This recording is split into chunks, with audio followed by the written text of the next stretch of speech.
알쓸 신작 무더운 날씨 속에서 좀 바깥을 피해서 오래간만에 안에서 시작을 했습니다. 목사님 인사 한번 해주시죠.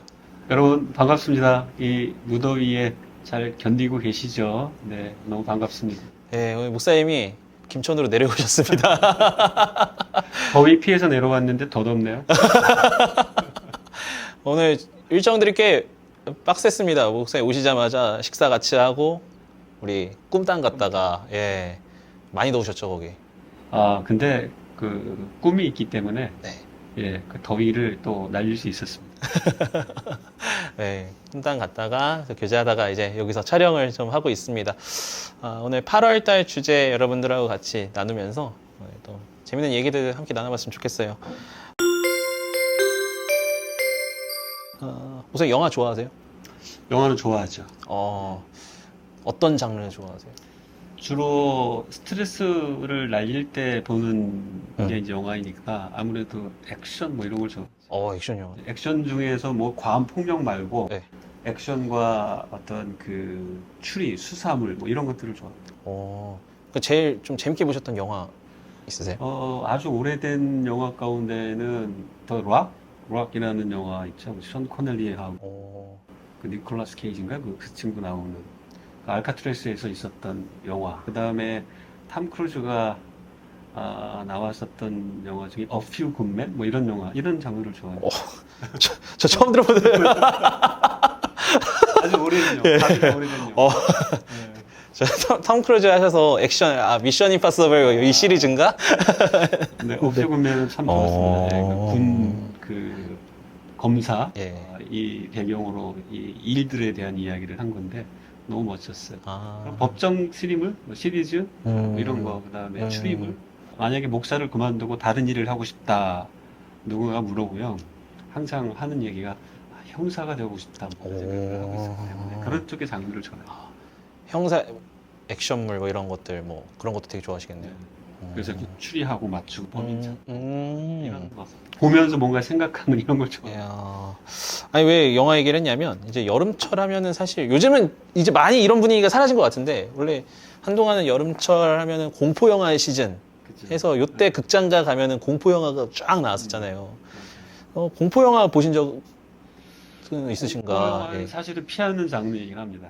그쵸. 왜냐면 어렸을 적에 뭐 전세로 고향 이런 거 뭐 드라마 많이 봤지만 뭐 남양 특집 해가지고 맞아요. 참 요 시즌 때 나왔는데 공포, 무서운 공포나 그다음에 그 잔인한 폭력 너무 잔향이 올라가기 때문에 일부러 의도적으로 잘 보지는 않아요. 사실 어린이들이 이제 고학년 정도 되면은 애들이 이제 귀신 이야기, 무서운 이야기를 자기네들끼리 모여서 어두컴컴한 곳에서 하는 걸 좋아하더라고요.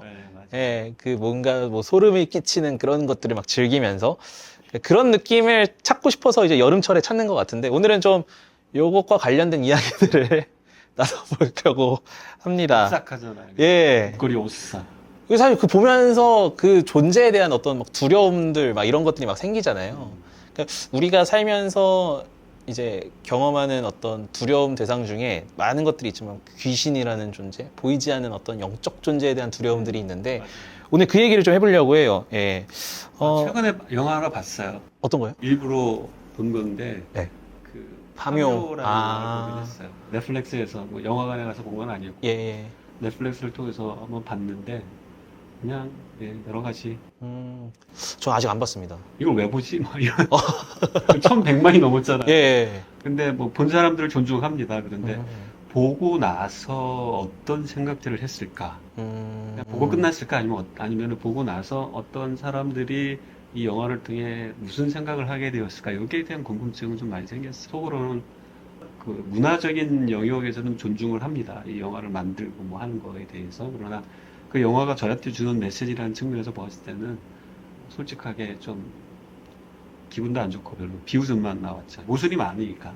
우리가 일반적으로 지금 하려고 하는 그 질문 혹은 우리가 다루는 내용이라는 측면에서 봤을 때면 사실 말도 안 되는 게 너무 많으니까. 그런 이제 픽션이니까요. 뭐 몇 년 전 영화긴 하지만 저는 곡성을 봤을 때도 그런 느낌을 받았었어요.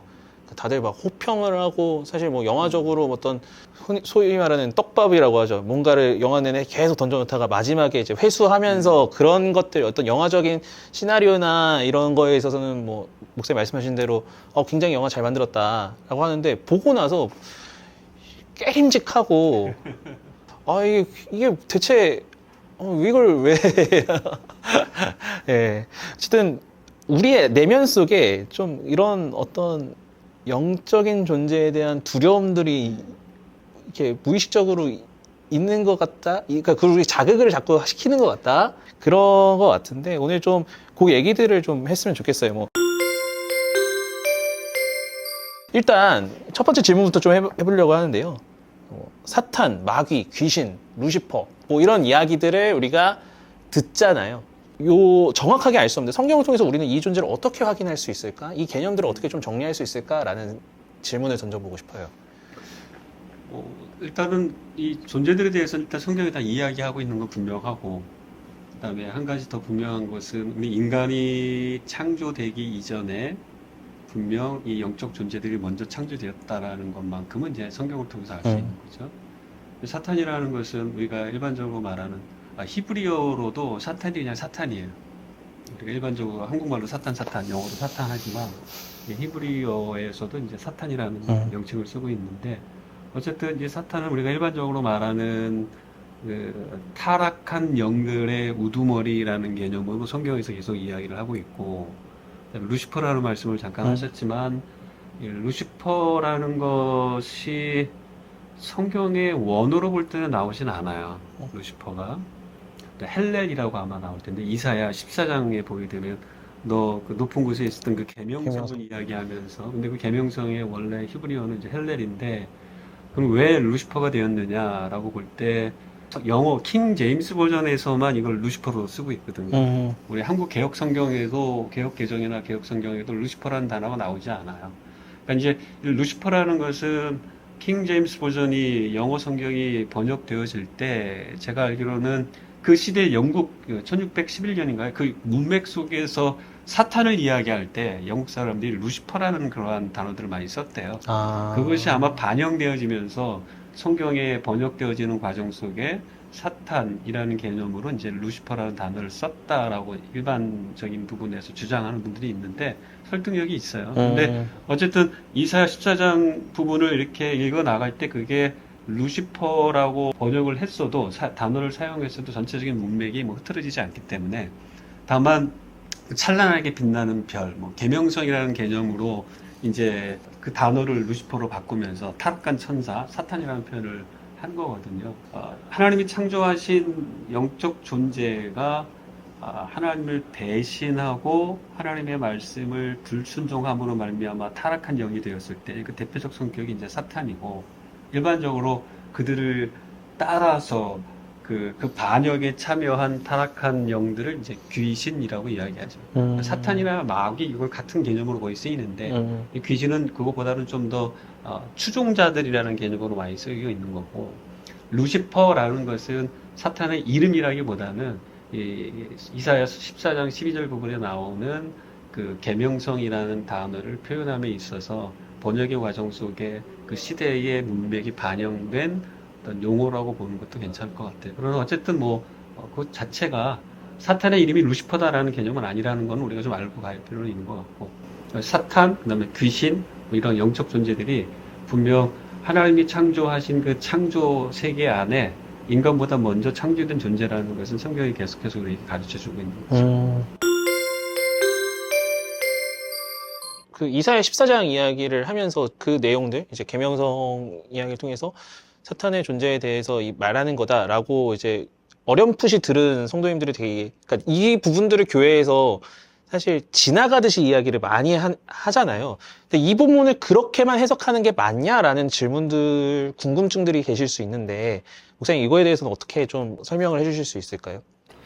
저는 맞다고 보고요, 개인적으로. 그러나 비유적 표현이죠. 사단에 대한 그 비유적 표현. 그리고 이사야서에 나오는 그 바벨론의 찬란함과 교만, 그다음에 계명성이 높은 곳에서 땅으로 떨어진 타락한 천사장의 그 하나님께로부터 추방당하는 이러한 장면들을 비유적으로 예언서에서 이제 쓰고 있다라고 저희가 보고 있고, 그것이 맞다라고 보고 있고요. 다만 이제 우리가 늘 호기심을 갖는 것은 뭐냐면, 이러한 영적 존재, 타락한 존재가 있음에도 불구하고 우리 인간이 창조되어졌고, 그다음에 먼저 우리보다 타락한 이 영적 존재에 의해서 또 인간이 무너지는 이러한 스토리를 하나님이 다 알고 계실 텐데, 이것들을 이제 왜 허용하셨을까라는 이 질문이 본질적으로 좀 더 많은 고민을 가져오게 되는 것이죠. 그러니까 루시퍼라는 이 단어보다 더 중요한 것은 실제적으로 하나님이 인간이 되었든 이 천사라고 하는 혹은 이 영적, 보이지 않는 영적 존재를 창조하셨을 때든 같은 원리로 창조하셨다라는 것만큼은 분명한 것 같아요. 뭐냐면 인격적인, 우리가 인간의 입장에서 인격적이라고 표현을 하는데, 영적인 존재로 본다면 선택의 자유 이런 것들이 이미 부여되어지지 않았을까. 그러니까 하나님이 그 영적 존재로 인간보다 먼저 창조한 보이지 않는 이 영적 존재들이 자기들의 선택과 의지를 동원해서 하나님을 배신할 수 있는 그 자유, 의지 이런 것들이 이미 그들에게도 있었고, 인간에게도 하나님이 그러한 자유의지를 줬다라는 이 자체가, 물론 그 성경에서는 이 타락한 존재가 어떻게 창조되었는지에 대한 이야기가 선명히 거의 안 되어 있으니까 우리가 추측할 뿐인데, 그 영적 존재를 향한 하나님의 창조나 인간을 향한 하나님의 창조 가운데 공통적으로 드러나는 것은 어쨌든 하나님의 성품, 속성이 그들에게 그대로 반영이 됐다라는 거죠. 그래서 충분히 자기가 옳은 것을 선택하고 하나님과의 그 관계 속에서 하나님을 높이고 하나님의 말씀을 순종할 수 있는, 또 그것을 선택하여 나아갈 수 있는 그러한 속성들을 그들에게 부여했음에도 불구하고 자유가 있는 그들은, 악한 영들은 오히려 교만한 가운데에서 하나님을 대적하고 추방당해서 쫓겨나서 결국 그 자기들의 그 교만한 이것들을 통해서 또 인간을 무너뜨리게 하는. 재밌는 건 뭐냐면, 저만 재밌는지 모르겠는데 놀라운 것은 이러한 영적 존재들의 타락에 대해서는 하나님이 돌이킬 수 있는 기회를 주지 않아요. 성경에는 그런 적이 없어요. 재밌는 거는 인간에게는 기회를 준다라는, 이게 굉장히 저한테는 정말 감사한 제목 가운데 하나예요. 이 인간만이 누릴 수 있는. 그러니까 성경의 흔적들을 볼 때 타락한 천사는 타락함으로 말미암아 그냥 그 즉시 하나님께 판결을 받고 쫓겨남을 당하고, 그 다음에 이제 궁극적으로 계시록에 가면은 영원한 불못에 던져지는, 그들에게 타락한 영적 존재들에게는 그냥 심판만이 주어지는데, 타락한 인류를 향하여서, 인간들을 향하여서 하나님의 형상대로 지음받은 인간들을 향하여서는 하나님이 타락한 그 즉시 그들에게 메시아, 구세주를 통한 그 구원을 또 예비하시고 약속하시는 기회를 제공한다라는 게 굉장한, 뭐라 그럴까요, 감동? 저는 그것으로 늘 이렇게 다가가고. 아마 이 부분들이 많이 궁금해하시고 하는 게, 사실 어떤 교육, 그러니까 성경 공부나 이런 기회가 아니면은 다루지 않는, 쉽게 접하지 않는 부분이고, 이거를, 그러니까 이게 내 삶과 직접적으로 연관되어 있지 않다라는 느낌이 있으니까 괜히 추상적 개념으로 남아있고, 그래서 혼란스럽기도 하고 이런 것 같은데, 오늘 좀 더 얘기들 하면서 궁금한 것들을 계속 여쭤보고 하겠습니다. 욥기를 보면 사탄은 하나님께 허락받는 존재로 나오잖아요. 욥에 대해서 이제 이런 질문들을 해보는 거죠. 아니, 하나님은 왜 사탄을 왜 만드셨을까? 그리고 왜 그들이 활개치도록 방치하시는 걸까? 이런 질문, 이런 의문을 품어볼 수도 있을 것 같은데. 당연히 있는데 제일 어려운 답이죠. 몰라요. 그게 솔직한 저의 답이고, 그리고 실제로 그 부분을 알 수 있는 길은 없어요. 다만 우리가 분명하게 알아야 될 것은 영적 실체가 분명 존재한다라는 거, 보이지 않는 영적 실체.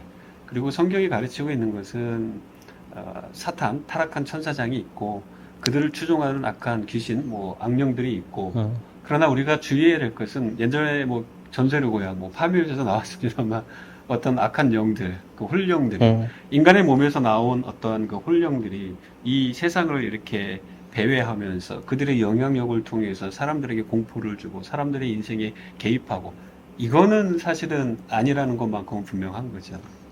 이렇게 이야기를 하게 되면, 잠깐 격결로 나간다면, 그러면은 사무엘상 뒷부분에 가서 보면은 사울이 신접한 여인을 찾아가서 사무엘을 불러내는 이 사건이 네. 도대체 어떤 것이냐라는 질문으로 항상 자연스럽게 연결이 되는데 여기에 대한 해석들도 참 많이 있어요. 그러나 좀 건강한 신학자들의 해석을 좀 말씀을 드린다면 이러한 경우는 어떤 경우냐면 그 신접한 여인이 귀신에 사로잡히거나 혹은 그들이 어떤 악령에 사로잡혀서 사람들을 속이는 과정 속에서 나타내는 어떠한 그러한 것들이 아니라 실제로 이 부분은 하나님이 하셨을 가능성에 대해서도 이야기를 많이 해요. 왜 그러냐면 자기가 이 여인이 본문을 잘 보게 되면 자기가 먼저 사무엘이 나타나는 것을 보고 놀랬거든요.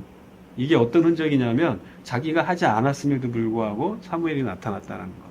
그리고 이제 구약적 개념에서 본다면은 실제적으로 이제 스올이라는 개념이 구약에 있는데 이 스올의 개념은 오늘날 신약적 개념으로 약간 낙원의 개념이 좀 많이 구약 시대에는 있었어요. 그러니까 죽은 모든 사람들이 약속하신 예수 그리스도께서 오시기까지 머물러 있는 곳. 그렇기 때문에 이 머물러 있는 곳이었기 때문에 완성되어진 천국 하나님 나라가 아닌 일시적으로 머무는 곳이었기 때문에 하나님께서 진짜 사무엘의 영을 불러내셔서 사울을 향하여서 강력하게 하나님의 뜻과 하나님의 계획들을 선언하고 있는 장면이다. 이렇게 해석하는 분이 있는데 저는 조금 설득력이 있다고 봐요.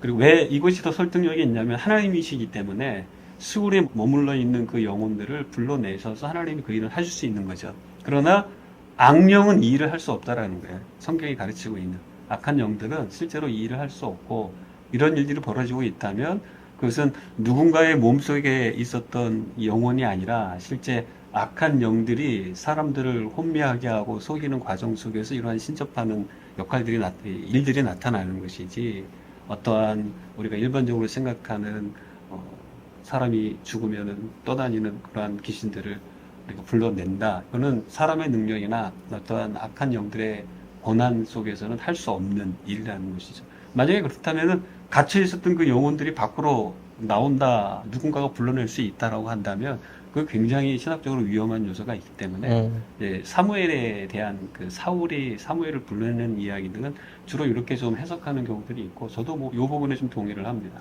근데 한 가지 또 육과 관련된 부분으로 들어간다면 하나님이 타락한 천사를 만든 건 아니잖아요. 예. 그렇죠?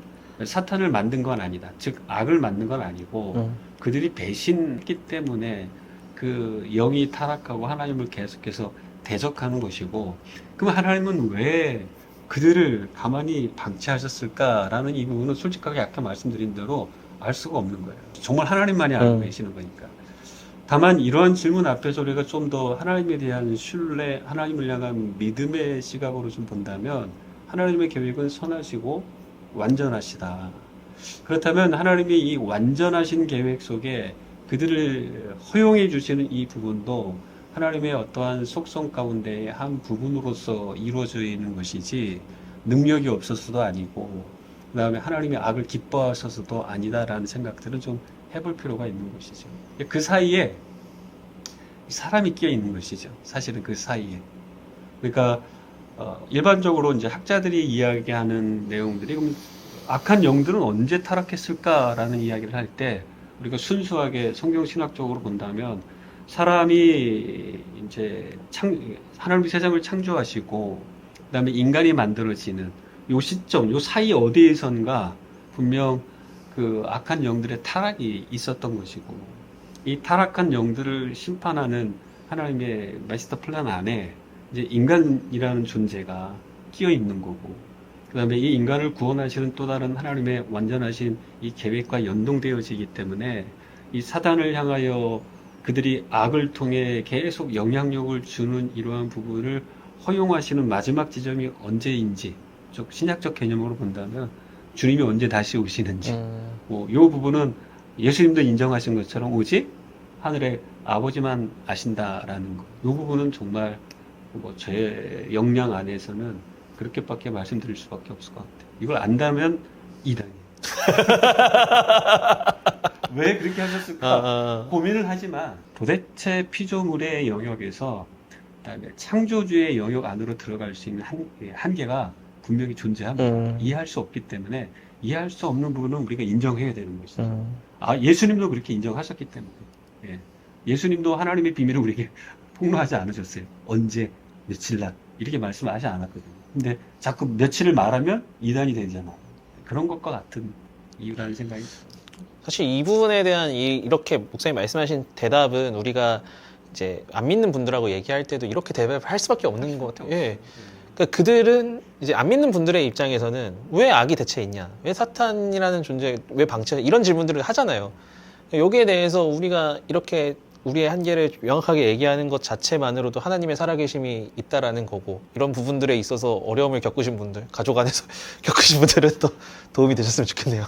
저는 어린 시절 저희 윗집이 무당이었기 때문에 신접하고 이렇게 뭐 굿하는 그런 모습 속에서 악한 영들의 역사를 사실은 눈으로 많이 목격했어요. 그러나 대부분의 경우는 뭐 인간을 미혹하는 것이죠. 속이는 거죠.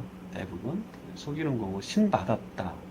저는 그 인정합니다. 신 받을 수 있어요. 그러나 그 신은 아까 계속 반복해서 말씀드리는 것처럼 사람이 죽었는데 그 몸 안에 있었던 어떤 영혼이 떠다니다가 그에게 임한 것은 아니에요. 천사라는 거는 처음부터 창조된 존재.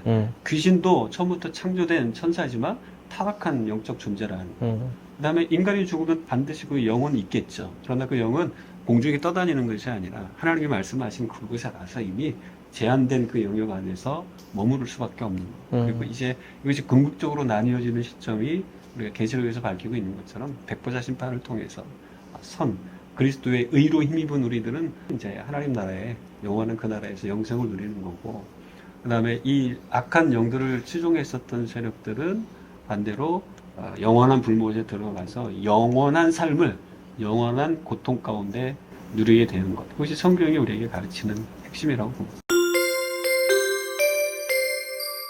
늘 이제 없는 질문들을 제가 던지는데 무당 얘기도 하셨잖아요. 그러니까 저희 아버지도 이제 무당 굿 이런 장면들을 보셨다는 얘기들을 어렸을 때 뭐 작두 타기도 하고 잘 타더라고요. 그들도 능력을 보이잖아요. 뭔가 초월적인 능력. 그들이 보이는 능력과 성령께서 주시는 성령의 힘으로 사로잡힌 사람들의 그 능력, 이 차이는 어떻게 우리가 차이를 둘 수 있을까요? 이 돌발 질문입니다. 누군가가 귀신 들린 사람도 능력이 있고, 그러니까 마치 출애굽기에서 이제 그 마술사들이 흉내를 내잖아요. 똑같이 한 건데 이 차이를 어떻게 우리는 구별할 수 있냐? 만약에 누군가 이렇게 물어본다면 어렵네요. 네. 돌발 질문이 상당히 어려운데. 네. 글쎄요. 성령께서 역사하심으로 말미암아 나타나는 능력들은 항상 살리잖아요. 사람들 안에서 오히려 뭐 약간의 두려움이 생기는 영역도 있고, 그러나 그 두려움이 하나님을 발견하는 데에 긍정적인 역할로 나타나는 것이죠. 성령의 감동을 받아서 귀신을 내어쫓고 성경에 나타나는 대로 병을 고치고, 그걸 통해서 하나님을 바라보게 하는 이러한 부분들이 있는데, 악한 영의 무당들과 같은 이런 사람들은 궁극적으로는 속이고 미혹하고 하는 거기 때문에 잘 보시게 되면 결국은 하나님과 멀어지게 되는 거예요. 제가 이제 아까 파묘 이야기를 잠깐 말씀드렸습니다만, 상식적으로 생각해 보게 되면 영적 존재가 관 속에 갇혀 있다. 그리고 보신 분 아시죠? 이렇게 그 관뚜껑이 열리면서 이제 그 안에 갇혀 있었던 영이 나와가지고 한 사람을 뭐 죽이고, 그다음에 저 미국에 있는 뭐 병실에 있는 아기를 죽이러 가는데 그쪽으로 가고 있다 뭐 전화를 하면서, 이 영적 존재라는 건 시 공간을 초월하는 존재인데, 예를 들면 미국까지 가는데 시간이 상당히 걸리는 그러니까 우리가 어떤 능력들을 바라보게 될 때 그 능력이 무엇을 향하도록 하느냐, 이건 굉장히 중요한 것 같아요. 그 능력을 내가 경험을 하거나 그 능력을 목격했을 때에 그 능력을 통해서 누가 드러나고 있느냐라는 겁니다. 어떤 무당의 능력들을, 작두를 잘 타고 뭐 이렇게 구슬을 하면서 누군가의 목소리를 흉내를 내고 하는 그 부분들이 과연 하나님과 관계가 있는가? 사실은 전혀 없어요. 오히려 파묘라는 영화나 이러한 공포 영화들을 보고, 뭐 엑소시스트 예전에 좀 유행했었잖아요. 그런 것들이 뭐 기독교적인 내용을 다루고 있는 것 같지만, 사실은 그 영화를 보게 되면 사람들이 갖고 있는 마음은 어떤 거냐면, 악한 영, 보이지 않는 영들에 대한 두려움, 그들의 능력에 대한 과대포장, 여기에 사로잡히기 시작하는 겁니다. 오히려 하나님을 더 생각하기보다는 그쪽으로 가고 있는 것이죠. 그러니까 눈앞에 나타나는 여러 가지 능력들을 우리가 분별해낼 때에 저는 이것이 굉장히 중요한 부분이라고 보고, 역으로 이런 일들도 있었어요. 역으로. 예전에 1980년대 초반 중반 때에 기독교계의 한 잡지에서 그러한 통계를 낸 적이 있어요. 기독교 안에서 성령을 경험했다, 체험했다라고 하는 사람들의 거의 대부분이 실제로 성령의 역사가 아닌 것들. 그러니까 똑같은 원리라는 거예요. 악한 영의 역사와 우리가 흔히 생각하는 성령의 역사를 어떻게 구분할 수 있느냐, 이런 문맥에서 질문도 할 수 있지만 그냥 좁혀가지고 교회 안에서 성령의 역사라고 하는 것도 우리가 눈으로 많이 목격하는데 정말 이것이 또 성령의 역사라고 할 수 있느냐, 이 질문도 나올 수 있는데 예. 같다라는 겁니다. 이것이 똑같은 원리라는 거예요. 과연 이러한 역사를 통해서 누구를 주목하게 하고 누구를 바라보게 하고 누구를 기대하게 하느냐, 이건 굉장히 중요한 겁니다. 왜냐하면 성령은, 예수께서 우리에게 말씀하신 성령은 항상 우리를 진리 가운데로 이끌고, 그 다음에 주께서 가르쳐 주신 말씀 그 영역 안에서 우리를 이끌어가고 가르치는 분으로 예수님이 요한복음에서 소개하고 있거든요. 성령의 역사는 우리를 진리와 하나님께, 그 다음에 약속하신 그 말씀이 이루어지도록 하는 데에 소망을 갖는 쪽으로 이끌어가는 것이지, 이것 이외의 어떠한 영들의 역사는 전부 다 하나님으로부터 우리를 멀어지게 하는 것이죠. 그러니까 공포 영화 같은 거 보고 파묘와 같은 영화를 보게 되면 하나님과 더 가까워지는 게 아니라 살짝 보게 되면 어두울 때 무섭잖아요. 네. 그런 분위기가 형성이 되잖아요. 그리고 뭔가 나타날 것 같고, 이게 이제 악한 영의 역사라는 거죠. 이런 것들은 성령의 역사는 항상 사랑과 화평과 희락과 이런 것들로 나타나고 하나님께 대한 소망으로 나타나는 건데, 이게 전혀 다른 결과물을 나타나게 하고 보게 한다라는 거죠. 너 기도 안 하면 너 하나님 앞에서 벌 받는 거야. 약간 이러면서 그렇죠. 너 치유해. 너 지금 몸이 아픈데 너 그러면서 어떤 그렇게 하는 것도 이름으로는 그냥 허울로는 성령의 역사를 간구한다라고 하는 거지만 결국에는 그것도 영적인 어떤 세계로 들어갔을 때는 이걸 혼미하게 하는 게 될 수도 있는. 있죠. 예. 잘 분별하셔야 됩니다. 네. 제가 언제 한번 말씀드리지 않았나요? 그 기도 많이 하시는 성령 충만하신 한 분이 저를 위해서 20대 초반 때 기도해 줬는데 40살밖에 못 산다. 이런 걸 조심하셔야 된다. 우리가 기도를 많이 하는 거, 그거 하나님과 교통 아닙니까? 그리고 성령의 인도를 받는 것이지 내가 성령을 부리는 게 아니잖아요. 그러니까 악한 영의 역사는 항상 이런 측면에서 나타납니다. 성령께 순종함으로 성령께서 우리를 통해 능력을 나타내시는 거지, 마치 우리가 능력이 있어서 성령을 부리는 것과 같은 이러한 일들을 분별하셔야 되는 거예요. 우리 교회 안에서나 믿음의 공동체 안에서나. 그러나 일반적으로 이런 악한 영의 역사와 성령의 역사를 일반적으로 구분할 때는 그 결과물이나 바라보게 하는 지점, 이것들을 보면 됩니다. 맞아요. 사도행전에 나타난 수많은 어떤 하나님께서 일하신 능력들도 보면 결국에 하나님과 더 가까워지는 거고, 네. 하나님을 더 사랑하게 되고, 두려움보다는. 그렇죠. 예. 그러니까 여기서 느끼는 두려움은, 그러니까 보이지 않는 영적 존재에 대한 두려움이 아니라 하나님에 대한 두려움은 하나님의 그 크고 놀라우신 은혜와 사랑을 경험했기 때문에 오는 우리가 일반적인 공포와는 다른 거예요. 경외. 예, 그렇죠. 경외. 하나님의 크심과 나의 작음 앞에서 그 차이를 느끼고 인정할 수밖에 없는 그 속에서 나타나는 두려움이지 공포 이런 것은 아니라는 거죠. 이런저런 얘기들을 해봤는데 좀 도움이 되셨으면 좋겠어요. 이게 생각보다 우리 신앙생활하면서 나오는 대표적 질문들이에요, 보면은. 속지 않았으면 좋겠어요. 네. 네, 저는 그렇습니다. 저희 동네 어렸을 적에 무당 아랫집에서 살았다고 했잖아요. 네. 자살 사건도 많았었고, 그러니까 무당이 뭐 이렇게 산에 우물 같은 데다가 뭐 색동저고리 걸어놓고 뭐 굿도 하고 그런 걸 어렸을 적에 봤을 때 어떻게 했어요? 거기 가고 싶겠습니까? 공동묘지 같은데 담력 테스트 한다고 뭐 이제 맞아요. 무슨 상관이에요? 거기는 그냥 죽어있는 사람이 묻혀있는 거 뼈조각 뿐인데 근데 왜 자꾸 공포, 두려움이 생기느냐, 이런 일들을 이제 악한 영들이 하는 거죠. 속이는 거. 사탄은 원래 거짓자비, 속이는 자, 처음부터 속이는 자. 그의 역할은 그것뿐입니다. 우리를 계속 속이고 미혹하고 사람들을 하나님께 집중하지 못하도록 하는 그 역사, 역할을 끊임없이 하고 있기 때문에 실제 이 타락한 영의 역사로 말미암아 우리가 계속 미혹받고 있다고 보시면 됩니다. 요 정도까지 하면은 아마 정리는 얼추 다 되시지 않을까 싶습니다. 뭐 추가 질문 있으신 분들은 개인적으로 또 연락을 주시면 또 도움을 드릴 수 있도록 하겠습니다. 이어서 천사에 대한 어떤 존재 질문에 대해서 함께 나눠보셨으면 좋겠는데요. 목사님 말씀하셨던 대로 창조 이전에 천사라는 존재가 있었고 그들이 이제 타락하고 이러면서 악의 세력들이 나타나게 되고 뭐 이런 말씀을 하셨는데 천사들은 어떤 존재인가에 대해서 그냥 하나님의 대리인처럼 느껴지기도 하고 뭔가 우리와 다른 존재인 다른 존재인 건 맞는데 우리는 천사를 어떻게 바라봐야 되는가? 성경에도 보면은 하나님의 사자 뭐 이렇게 해서 막 등장을 하잖아요.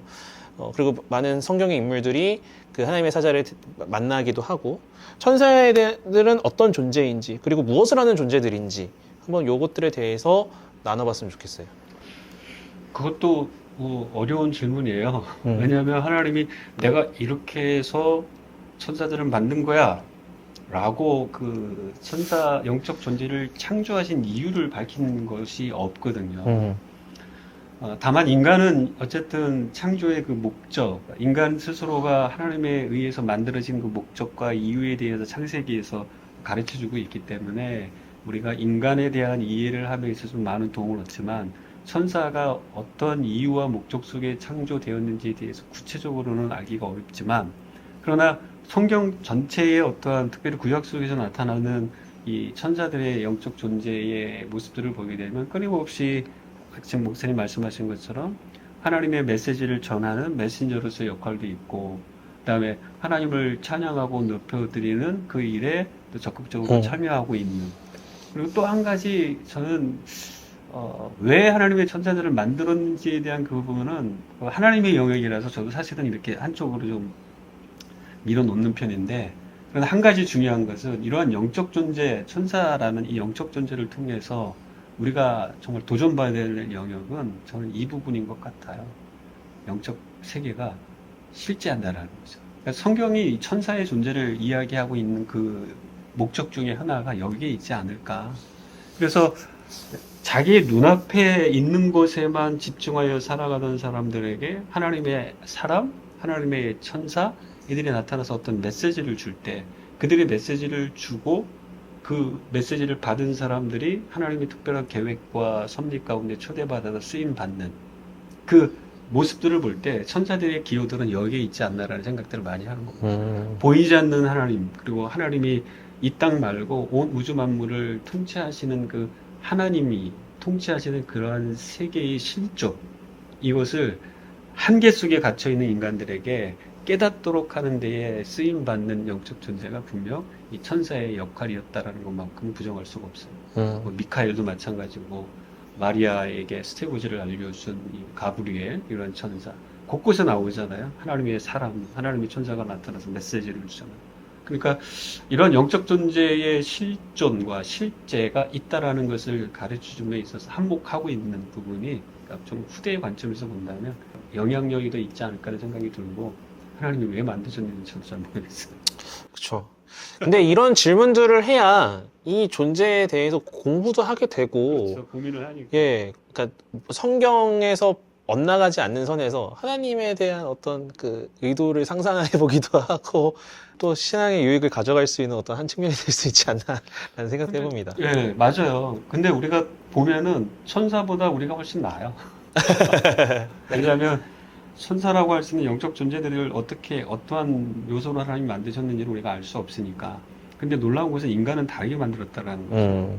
육신을 입고 육신을 입은 상태에서 영원히 살 수 있는 존재로 창조가 되었고 죄로 인해서 이게 일시적으로 불가능하게 됐지만 예수님의 구속 사역을 통해서 다시 부활의 영체를 이어받아 영원한 삶을 살 수 있게 되는 것 그리고 하나님의 형상대로 지음을 받고 그 생기가 우리 안에 있다라는 것 이러한 흔적들을 볼 때 우리가 천사들보다 월등한 존재가 아닐까라는 생각이 들어요. 그리고 또 재밌는 거는 군데군데 나타나잖아요. 천사들이 우리를 돕지 우리가 천사를 돕지 않거든요. 네, 우리를 돕는 역할로 하나님이 또 천사를 성군 천사를 보내셔서 또 보호해 주시는 이런 모습들을 볼 때에 또 뭐 하늘나라에 가보면 알겠지만 그러나 이 정도로 하나님이 우리를 사랑하신다라는 생각들을 더 갖게 하지 않나라는 생각을 많이 합니다. 그러니까 우리가 눈에 보이지 않는 존재고, 그리고 어떤 뭐 이제 서양화들을 통해서 이게 이미지화되면서 우리한테 다가왔잖아요.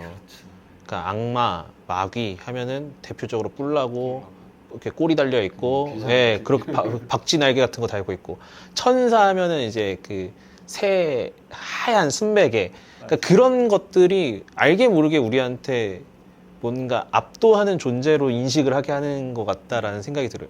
그래서 그것 때문에 두려워 떨기도 하고, 천사에 대해서도 약간 두려움으로 다가가는 부분들, 그러니까 뭔가 그런 측면들도 없지 않아 있는 것 같은데, 목사님과 얘기를 하면서 하나님께서 우리를 사랑하셔서 우리를 돕기 위하여 정말이에요. 예, 얼마나 감사한 거예요. 그렇게 또 보게 되네요. 그러니까 보이지 않는 영적 실체가 있다. 그러니까 우리는 성경대로 그리스도인이 되었다면 치열한 영적 전쟁의 한복판에 서 있다라는 것을 인식할 필요가 있어요. 그러나 두려워할 필요 없는 것은 성령께서 우리와 함께 하시고 우리를 이미 승리하신 예수님의 본을 따라서 이미 우리가 세상을 이겼다라고 선언하고 있기 때문에 우리가 보이지 않는 영적 세계에 대한 특별히 악령, 뭐 영화에서 나오는 그런 악령, 그다음에 뭐 마귀, 사탄, 두려움의 대상이 아니라 사실은 그리스도의 권능을 힘입어 성령의 권능을 힘입어 이미 그들을 제압한 상태로 살아가기 때문에 물론 우리가 그 과정 속에 뭐 이야기할 것들이 많이 있습니다. 그러나 두려움의 대상은 아니다라는 겁니다.